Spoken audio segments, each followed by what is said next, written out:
ভিডিওটা আছে যে যারা এরকম চারটা দাঁতে তার এরকম আছে, সে বলেছে আমি এটা জেনারেল অ্যানাস্থেশিয়া দিয়ে কাজ করবো। জেনারেল অ্যানাস্থেশিয়াতে চারটা কিন্তু একসাথে ফেলে দেওয়া যায়। আর তবে স্যার এটা হচ্ছে স্যার বয়স একটা বিষয়, সিডিটিক তো স্যার মানে এই আপনার বেশি হলে হবে না। আরেকটা কথা স্যার, আপনি লোকালের কথা বলছেন, লোকালের ক্ষেত্রে স্যার এখানে একটা বিষয় হচ্ছে লোকাল অ্যানাস্থেটিক এজেন্ট আমরা যেটা ব্যবহার করছি সেখানে অ্যাড্রেনালিনের যে মাত্রাটা থাকে সেটা হচ্ছে মেইন ফ্যাক্টর। আমরা কিন্তু অ্যাড্রেনালিন সহ ব্যবহার করছি, উইদাউট অ্যাড্রেনালিন ব্যবহার করছি। শুধু তাই নয়, আমরা কোশ্চেনটা ছিল যে লোকালে যেহেতু অ্যালার্জি হচ্ছে বা প্রবলেম হচ্ছে, তাহলে জেনারেলে ফেলা যাবে কি না? বললাম তো এটা তো হবে। হ্যাঁ, আনসারটা হচ্ছে জেনারেল অ্যানাস্থেসিয়া দিয়ে ফেলা যাবে। হ্যাঁ, করতে পারবেন, ফেলা যাবে, করতে পারবেন। কিন্তু যে বিষয়টা স্যার এনশিওর করছি যে লোকালে আমরা কেন কাজটা করতে চাই, লোকাল আমরা কেন কাজটা করতে চাই স্যার, আপনি দেখেন আমাদের মুখের ভিতরে যত কাজ করতে হয় আমাদের সবচেয়ে বেশি প্রবলেম হচ্ছে স্যালাইভা। কারণ আমরা কিন্তু বারে বারে ঢোক গেলে একটা বিষয় থাকে।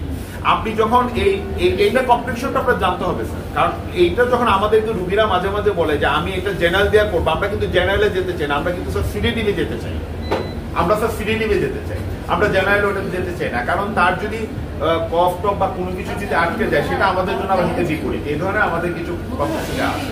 এই জন্য স্যার লোকাল দিয়ে করলে ভালো। আপনি অ্যাড্রেনালিন দিয়ে করেন বা অ্যাড্রেনালিন ছাড়া করেন, বুপিবাকিন দিয়ে করেন, আর্টিকেন দিয়ে করেন, sir there of the varieties এখন অনেক চলে আসছে। আপনার পেইন কিন্তু আপনার মানসিকভাবে আপনার মনে হতে পারে, কিন্তু আপনার পেইন কিন্তু পাবেন না। এখন স্যার আমরা একটা ডেন্টিস্ট্রি করি, আপনাদের সবাই জানা উচিত পেইনলেস ট্রিটমেন্ট।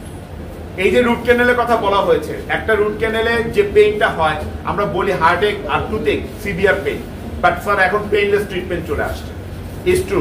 এবং রুট ক্যানেল উইদিন 20 মিনিটস 30 মিনিটসের মধ্যে আপনি একটা রুট ক্যানেল একদম ফুল কমপ্লিট করতে পারবেন। থ্যাংকস, ধন্যবাদ।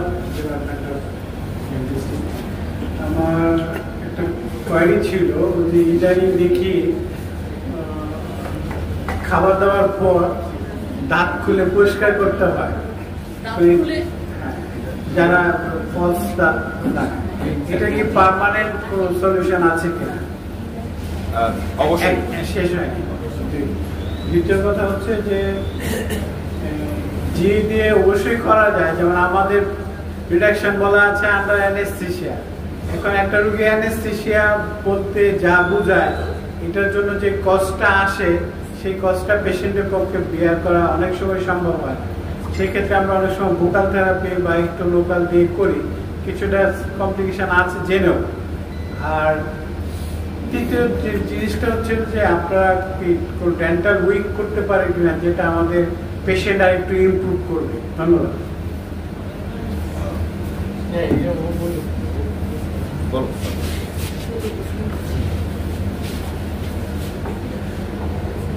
আপনি মানে দাঁত খুলে যে কথাটা বলেছেন ওটা আসলে পার্শিয়াল ডেঞ্চার। হ্যাঁ, এটা মানে রিমুভেবল ডেন্টাল অ্যাপ্লায়েন্স, যেটা আমি প্রোস্টোডন্টিক্স এর মাঝে আমি যে পার্শিয়াল ডেঞ্চার এবং কমপ্লিট ডেঞ্চার দেখালাম সেটা। এটা হচ্ছে যে যেটা রিমুভেবল ওটা তো মানে বিল্ট-ইনই এরকম যে তাকে খুলতে হবে, তাকে ক্লিন করতে হবে, আবার করতে হবে।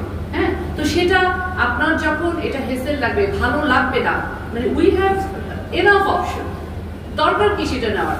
আপনি ফিক্স করবেন, আপনি ডেন্টাল ব্রিজ করতে পারেন, ইমপ্লান্ট করতে পারেন, ওগুলো তো ফিক্সড অ্যাপ্লায়েন্স, ওগুলো খুলতেও হবে না, পরিষ্কার করতে হবে না, নর্মাল দাঁতের মধ্যে। ইভেন ওটা যে আমার ওরাল ক্যাভিটিতে এটা যে একটা ফরেন কোনো টিস্যু, ফরেন কোনো মেটেরিয়াল, ওরকম কোনো মানে ফিলিংসই হবে না। কিন্তু পার্শিয়াল ডেঞ্চার যদি কারো থেকে থাকে সেটা অবশ্যই ক্লিন করতে হবে, কারণ ওইটা হিট কিউর ইয়েটা যে বেসটা যে পড়ানো হয় ওটা রেগুলার ক্লিন না করলে ওখান থেকে মানে দুর্গন্ধ হয়ে যায়, ইনফেকশন হয়ে যায়, যার জন্য ওটার সিস্টেমই ওরকম, কিছু করার নেই। আচ্ছা, আরেকটা কোশ্চেন,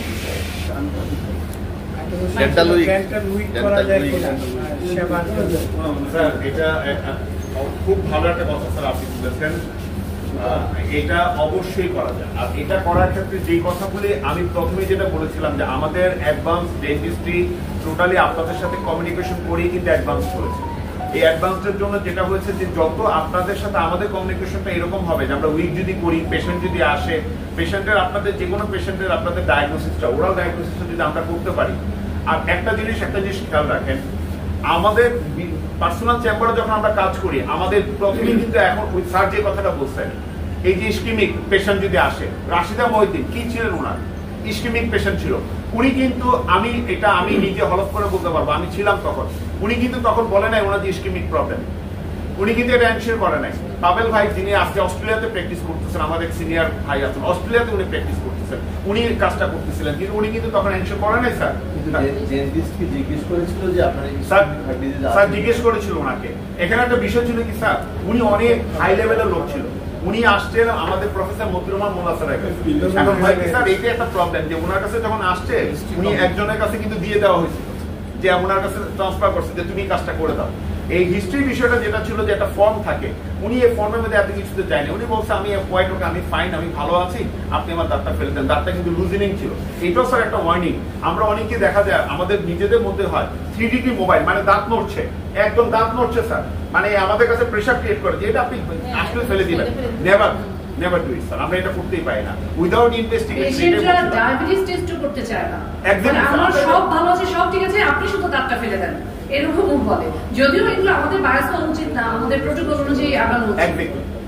আমরা সেটাই বলছিলাম যে আমরা উইদাউট ইনভেস্টিগেশন স্যার আমাদের ব্রাঞ্চ নিয়ে কোশ্চেন থাকলে বলতে পারেন। Thank you, Dental Department.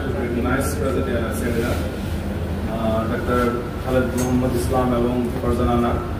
আমার কোশ্চেন হচ্ছে, আমি ডিসিপ্লিন নিয়ে কোশ্চেন না, আমি একটা স্পেসিফিক কোশ্চেন করতে চাই, সেটা হচ্ছে ক্যাপ করানো যা হচ্ছে আজকাল, আমার ভেরি কমন কোশ্চেন। আমরা এখন দেখছি যে ক্যাপের পরিবর্তে কিছু এখানে কোনো ম্যাটেরিয়ালস, কেমিক্যালস ইউজ করা হচ্ছে, যেগুলো ইটসেলফ অ্যাকচুয়ালি যখন ইউজ করা হচ্ছে তখন সেমি সলিড থাকে, বাট আফটার ফিউ টাইমস এটা হার্ড লাইক অরিজিনাল টিপ। এগুলো কি বাংলাদেশে হচ্ছে কিনা, মানে অল্টারনেটিভ অফ দা ক্যাপিং, ক্যাপের পরিবর্তে অন্য কোনো ভাবে বাংলাদেশে। Thank you sir, thank you very much. This my subject, আমি 1 মিনিটের মধ্যে আপনাকে অ্যান্সারটা দিয়ে দিই। আমাদের দেশে এখন পর্যন্ত সবচেয়ে বেশি ব্যবহৃত হয় পলিমিথাইলমিথ অ্যাক্রাইলেট, আপনারা যেটাকে পলিমার হিসেবে জানেন। পলিমার যে বিষয়টা থাকে তার ভিন্নতা থেকে কিন্তু সবকিছু ইন্ডাস্ট্রিয়াল অনেক কিছু তৈরি হয়, প্লাস্টিক জাতীয় যা তৈরি হয়। আমাদের এই পলিমারটা এখন পর্যন্ত এত বেশি ব্যবহার করা হয়, এটা খুব সিম্পল। আপনারা দেখবেন পাউডার লিকুইড একত্রিত করে এটা মিক্স করা হয়, উইদিন 2 মিনিটসের মধ্যে এটা হার্ড হয়ে যাচ্ছে। সেটা দিয়ে আপনি দাঁত থেকে শুরু করে একদম হার্ড লাইক সবকিছু তৈরি করে দিতে পারবেন।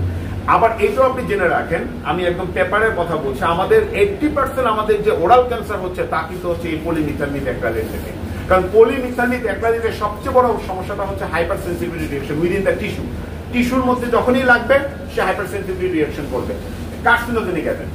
আপনি স্যার যে কোশ্চেনটা করেছেন, এখন ভেরিয়েশন কি আসছে, ক্রাউনের কথা বলেছেন। আপনি খেয়াল করে দেখেন স্যার, ক্রাউনের ক্ষেত্রে অনেকে একটা এক্সপিরিয়েন্স আছেন, আপনি দেখবেন ভিতরে থাকবে মেটাল, উপরে হচ্ছে দাঁতের কালার থাকে, এটাই থাকে আপনাদের কারোর মুখে যদি থাকে। কিন্তু আমি একটা ওয়ার্নিং আপনাদের সবাইকে দিচ্ছি, এই যে মেটাল যেটা আছে এটা কি metal, you know that? No. কারণ কোবাল্ট ক্রোমিয়াম অ্যালয় একটা মাত্র মেটাল আছে যার জাস্ট অনলি 1% হচ্ছে তার হাইপার সেন্সিটিভিটি রিঅ্যাকশন করে। কারণ কোবাল্ট, ক্রোমিয়াম, নিকেল এগুলি কোনো রকম ভাবে কিন্তু টিস্যুর সাথে ওভাবে যাবে না, কিন্তু বেরিলিয়াম যদি থাকে তাহলে করবে। কথাগুলি ক্লিয়ার? এখন স্যার কি হয়েছে আপনি খেয়াল করে দেখেন, আপনারা কারো চেম্বারে যদি যান গেলেই বলবে যে আপনি আর আগে মেটাল নিবেন না, আপনি এখন জিরকোনিয়া নিবেন। এই টার্মটা আপনারা পাবেন, জিরকোনিয়া, তারপরে হচ্ছে ডাইলিথিয়াম, সিলিকেট, এগুলি কি, এগুলিও কিন্তু মেটাল, কিন্তু এটা বেস মেটাল নাই। স্যার কথাটা কিন্তু ক্লিয়ার, এখানে বেস মেটাল নাই। আপনারা যখনই যাবেন একটু কস্টিং, একটা আমি স্যারকে সামনে রেখে বলে, আমাদের আগে প্রিন্সিপাল স্যার যখন আসছে 6 ইয়ার্স ব্যাক, আমি ওনার একটা ক্রাউন করেছি, উনি আমাকে 20,000 পেমেন্ট করেছেন। তো স্যার আমাকে বললেন যে 20,000 টাকা পেমেন্ট করতে হলে কেন? আমি বললাম স্যার এটা পেমেন্ট করতেছি শুধু জিরকোনিয়া ক্রাউনের জন্য, কারণ জিরকোনিয়া ক্রাউনের মধ্যে কোনো বেস মেটালের প্রেজেন্স নাই, এবং জিরকোনিয়ার যে metal, it's of metal, white metal, এটা কোনো রকম টিস্যুর সাথে রিঅ্যাকশন করে না। স্যার এখন আপনি আবার একটা কোশ্চেন করছেন যে এরকম কোন লিকুইড আছে কিনা। স্যার লিকুইড নাই। অ্যাডভান্স ডেন্টিস্ট্রি কি আসছে, ডক্টর ফারজানা কিছুক্ষণ আগে দেখিয়েছেন মিডিয়াল ডায়াস্টোমা, আপনারা দেখছেন যে দুই দাঁতের মাঝখানে ফিলিং করা হয়। না না, দাদা কি বলতে চাচ্ছে যে ক্যাপ লাগবে না, মানে ম্যাটেরিয়ালস দিয়ে টুথ লাইক স্ট্রাকচার করবে, ব্যাপারটা কি এরকম ছিল? আমি এটাই বলছি এইটা দাদা, এইটা আপনি যেটা বলছিলেন এটা একদম কিন্তু আমাদের ব্যাকডেটেড আছে। আমরা কোনো ধরনের পার্মানেন্ট রেস্টোরেশন এটা কিন্তু আমরা পলিমার বা এরকম মিক্স দাদা ওটা তো তাহলে ক্যাপ হবে না, মানে ওটা তো ক্যাপ হবে না, ওটা হবে পার্মানেন্ট রেস্টোরেশন, মানে রেস্টোরেশন ফিলিং যেটা। তো সেটা তো আমরা ফ্রিকোয়েন্টলি করে থাকি যখন টুথ স্ট্রাকচার থেকে যায়, যখন ওয়াল গুলো থেকে যায়। ধরেন একটা ক্যাভিটি হয়েছে, যেমন আমি ট্রিটমেন্টে দেখিয়েছি যে ট্রিটমেন্ট অফ ক্যাভিটিস, হ্যাঁ, মানে ক্যাভিটি ট্রিটমেন্ট গুলো আমরা কিভাবে করি, একটা দাঁত গর্ত হয়ে যায়, সেখানে আমরা একটা মানে রোগীরা এসে বলে পুডিং, হ্যাঁ, পেস্ট, অ্যাকচুয়ালি ওটা ডেন্টাল সিমেন্ট। আমরা ওই ক্যাভিটিটা টুথ লাইক একটা স্ট্রাকচার, যেমন গ্লাস এনামাল, কম্পোজিট, অ্যামালগাম আমরা দিয়ে রাখি, ওটা একদম টুথের মতো সেম স্ট্রাকচার হয়ে যায়। তো এই আমাদের ডেন্টালের অ্যাকচুয়ালি কোনো ম্যাটেরিয়ালসই বাংলাদেশে পাওয়া যায় না, সবই আমাদের বাইরে থেকে ইম্পোর্ট করতে হয় সব। কিন্তু ওইটাই যেটা বলছিলাম দাদা, যেটা খুব গুরুত্বপূর্ণ, আপনি যে এটা বলেছেন, যেটা আপনার প্রশ্নটার পিছনে তারা তাকিয়ে আছে, মোস্ট অফ দ্যাম তারা একটা বিষয় জানে যে পলিমারটাই ব্যবহার করা হয়। আমাদের চারপাশে আমাদের ডেন্টাল সার্জনও অনেকে আছেন, sorry to say but it's true, তারা এটাকে সহজলভ্য করে এটাকে কাজ করা হয়। কিন্তু আপনি যখন একটা কম্পোজিট ফিলিং নেবেন ক্যাভিটি ফিল আপ করার জন্য, তখন স্যার এটা কস্টিং অনেক বেশি হবে, যেটা আপনার কালার ম্যাচ করবে, কিন্তু এটা টোটালি পলিমার থেকে কিন্তু ভিন্ন। আপনি যেটা বললেন ক্রাউনটা, যেটা তৈরি করার বিষয়, ক্রাউন এখন প্রিফর্ম চলে আসছে, প্রিফর্ম ক্রাউন আসছে, যেটাকে লেমিনেট ভিনিয়ার বলে।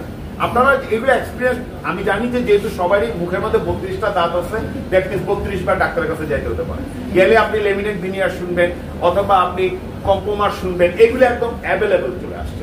কিন্তু যেটা জুনিয়রদের জন্য যেটা বলছিলাম, ইভেন আমাদের এখানেও, আমি যখন এখানে জয়েন করি, আমি স্যারকে সামনে রেখে বলি, আমি এখানেও দেখেছি যে ওই ম্যাটেরিয়ালগুলি কিন্তু অ্যাভেলেবল। আমি একটু আগে যে পলিমারের কথা বলেছি, এখন পলিমারটা যেটা হয়, এইটা মানে ম্যাডাম যেটা বললেন যে এই যে আপনি যে ম্যাটেরিয়ালগুলির কথা বলছেন ফিলিং করার জন্য, এগুলো অনেক দামি, কিন্তু পলিমার তো দামি না। এটা দিয়ে কঠিন কথা আপনারা বুঝবে না, সহজ বাংলায় হচ্ছে যে হ্যাঁ, ক্যাপ করলে আপনার যে দাঁতটা একদম বেশি ভাঙা হয়ে যাবে সেটাকে রুট ক্যানেল করে ক্যাপ করতে হবে। ক্যাপ এখন আমাদের এখানে খুবই পপুলার দুই ধরনের ক্যাপ, একটা হচ্ছে গরিবের ক্যাপ যেটা মেটাল ফিউজ পোর্সিলিন ক্যাপের দাম কম, আর যেটা জিরকোনিয়াম ক্যাপ সেটা হচ্ছে খুবই অ্যাডভান্স, মোর অ্যাস্থেটিক মানে এবং মোর এক্সপেন্সিভ, যত গুড় তত মিঠা, সেটা হচ্ছে জিরকোনিয়াম ক্রাউন। এই হচ্ছে ক্যাপ। আর ফিলিং হচ্ছে অবশ্যই আপনার দাঁতে যখন ক্যাভিটি হবে, যখনই দেখবেন যে আমার দাঁতে একটু পোকা হয়েছে, অ্যাকচুয়ালি পোকা তো আর হয়নি, একটু কালো হয়েছে, সাথে সাথে ডেন্টিস্টের কাছে যাবেন, আমরা ওই ব্ল্যাক পোর্শনটুকু তুলে ওই ক্যাভিটিটাকে আমরা খুবই অত্যন্ত ভালো মেডিসিন দিয়ে আপনার টুথ লাইক স্ট্রাকচার মোর অ্যাস্থেটিক করে সুন্দর করে আমরা ফিলিং করে দিব এবং আপনি হ্যাপিলি হেসে বাড়ি চলে যাবেন। এখানে হচ্ছে যে ফিলিং ম্যাটেরিয়াল, এই আনসারটা আমি একটু দেই। স্যার বলেছেন যে লাইট কিউর বলতে কি বোঝায়, অ্যাকচুয়ালি আমাদের যে এই যে ফিলিং ম্যাটেরিয়ালস গুলো, যেমন আমি আমার কেসে কিন্তু দেখিয়েছি ট্রিটমেন্ট অফ মিডিয়ান ডায়াস্টেমা, একটা পেশেন্টের ট্রমাটিক ইনজুরি ছিল, আপনারা দেখেছেন যে অর্ধেক ইনসিসাল এজ কিন্তু ছিল না, কেন? তো স্যার শেষ করছি আমি 2 মিনিটে। তো এই ধরনের কেসগুলো, বা ধরেন প্রথম কেসটা যেরকম আমি দেখেছিলাম যে ডেন্টাল ক্যারিজ হয়েছিল, ওনার কিন্তু অনেকগুলো দাঁত ফাঁকা ফাঁকা এবং খুবই বাজে লাগছিল, উনি কিন্তু খুবই কষ্টে পড়ে আমার কাছে এসেছিল। তো যাই হোক, তো এই ধরনের কেসগুলো আমাদের যে filling material, aesthetic filling materials আমাদের এখানে মোস্ট পপুলার হচ্ছে দুইটা, একটা হচ্ছে কম্পোজিট এবং আরেকটা হচ্ছে গ্লাস আনামার। এখন কম্পোজিটের যে গ্লাস আনামার মোর অ্যাস্থেটিক, এটাই হচ্ছে মানে কিউরিংটা হয় লাইট দিয়ে, এটা পলিমারাইজেশন হয়ে লাইট দিয়ে কিউরিং হয় এবং এটা খুব ভালো পলিশড হয়, যার জন্য দেখতে আর অনেক সুন্দর লাগে, সেটাই হচ্ছে light fill composite material. Thank you very much department of dentistry. আসলে এটা এমন একটা সাবজেক্ট, সবারই অনেক কোশ্চেন আছে, তো এই ফোরামে আসলে সব কোশ্চেনের উত্তর দেওয়া সম্ভব হবে না, স্যাটিসফাই করা সম্ভব হবে না। এই নিয়ে আমাদের আলোচনাটা অনেক ভালো ছিল। তো আমাদের নেক্সট সেমিনার, যদিও শিডিউল টু বি ফিজিওলজি ছিল, it will be organised by department of orthopaedics, and then after আশুরার একটা বন্ধ আছে 6 তারিখে, 13 তারিখে ফিজিওলজি করবে।